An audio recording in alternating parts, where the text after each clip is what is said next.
European markets are currently priced for a recovery. The professional consensus suggests a broad return to profit growth across the continent. Data from LSSG indicates that for the 348 STOXX Europe 600 companies reporting sales this quarter, aggregate revenue is expected to increase by 1.6%. This would end a year-long streak of quarterly declines. STOXX 600 Q1 EPS projections have risen to a 4.2% increase. Analysts expect momentum to hit a 13.0% full-year target, matching U.S. projections. However, this aggregate growth is misleading.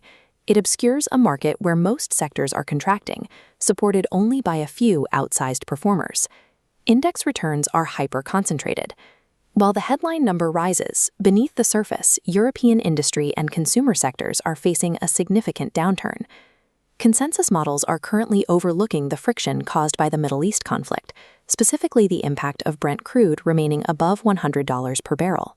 To understand the actual risk to capital, we must deconstruct the STOXX 600 bifurcation, map the impact of energy costs on industrial margins, and identify a more effective allocation roadmap. Relying on aggregate indices during this period creates a risk of misallocating capital into sectors where margins are about to compress. We can see the specific drivers of this trend by isolating the performance of the 348 STOXX 600 companies reporting this quarter. This waterfall chart breaks down sector contributions. The index's positive movement is almost entirely dependent on three specific groups. The energy sector is the primary driver, with earnings per share up 23.6%. This growth stems from high oil prices currently pressuring the wider economy. Healthcare and financials provide the remaining support, adding an 8.8% increase to the aggregate index.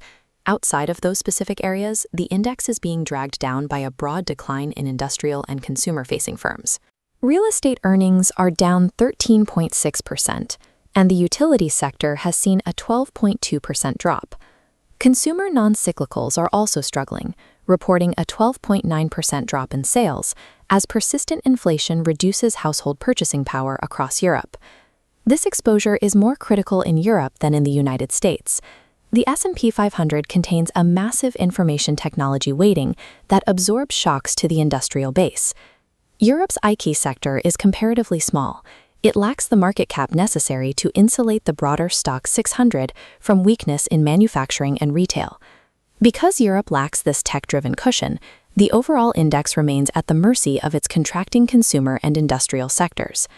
The pressure on European manufacturing is currently being masked by a specific treasury mechanic. The 13% full-year growth forecast assumes that high oil prices will boost energy firms, while capital goods companies benefit from increased infrastructure and defense spending.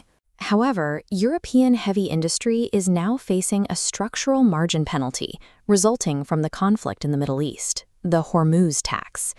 Supply chain friction in the Strait of Hormuz leads to structurally higher costs for imported energy and petrochemicals, which are essential inputs for European factories. This raises a question. If energy costs are rising, why did so many European manufacturers report earnings beats in Q1? These earnings beats are the result of energy hedges locked in during late 2025, temporarily shielding corporate balance sheets. But as companies enter the second and third quarters, legacy hedges expire, forcing them to purchase energy at spot prices above $100 per barrel. This leads to an unavoidable compression of operating margins. Raw energy costs will hit balance sheets directly, neutralizing the gains seen in the first quarter. These Q1 earnings represent the final period of protection provided by 2025 hedges. As these expire, the full cost of the energy shock reaches the bottom line. We must also look at equity valuations. On the surface, European stocks appear reasonably priced. The forward price-to-earnings ratio for the STOXX 600 has cooled from 15.6 in February to 14.0 today, aligning with the historical average from 2018. While valuations look fair on paper, the potential for these multiples to expand is restricted by a policy ceiling. High crude and chemical costs are bleeding into the wider economy. This secondary inflation creates a price floor that prevents the central bank from loosening policy. This secondary inflation effectively traps the European Central Bank. They cannot cut interest rates while rising energy costs actively drive prices higher across the continent. ECB Vice President Luis de Guindos recently warned that future interest rate hikes remain possible if these war-fueled energy costs continue to permeate the economy. The ongoing threat of rate hikes limits any upside for stock valuations. Investors are unlikely to pay higher premiums for equities while central bank policy remains restrictive. Our year-end forecast for the STOXX 600 remains at 660 points. Any significant upside beyond 700 points would require a durable resolution to the current geopolitical crisis. Even with perfect corporate execution, strict central bank policy will act as a structural cap on equity valuations throughout the remainder of 2026. Moving from diagnosis to execution, we can identify specific tactical shifts for allocators in this environment. Institutional allocators should reduce exposure to European consumer staples and real estate.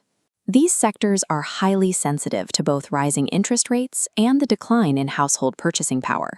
Capital should instead be rotated into European capital goods, specifically firms involved in aerospace, defense, and domestic infrastructure. These companies operate under multi-year sovereign government contracts. These agreements provide a predictable revenue stream that remains decoupled from the broader decline in consumer spending. For corporate treasurers, the priority is defending margins. CFOs must enforce rigorous pricing power now to pass increased energy costs downstream before legacy hedges expire in the third quarter. Because the ECB's rate path is uncertain, active Euro-USD hedging is mandatory to protect against a sudden drop in the euro's value relative to the dollar. Protecting liquidity requires modernizing how funds move. Legacy networks face high friction and latency during geopolitical crises, delaying cross-border settlements. To address this, forward-thinking treasuries integrate USD-backed stablecoins, creating a direct pathway that operates independently of traditional banking hours and latency. By utilizing these digital rails, multinational firms can lock in dollar-pegged stability. This allows for 24/7 B2B settlements across European and Asian supply chains, even as currency volatility increases. Navigating the 2026 fiscal year requires moving beyond broad index exposure. Resilience will come from a combination of sovereign-backed defense contracts and the adoption of more efficient, dollar-pegged liquidity rails.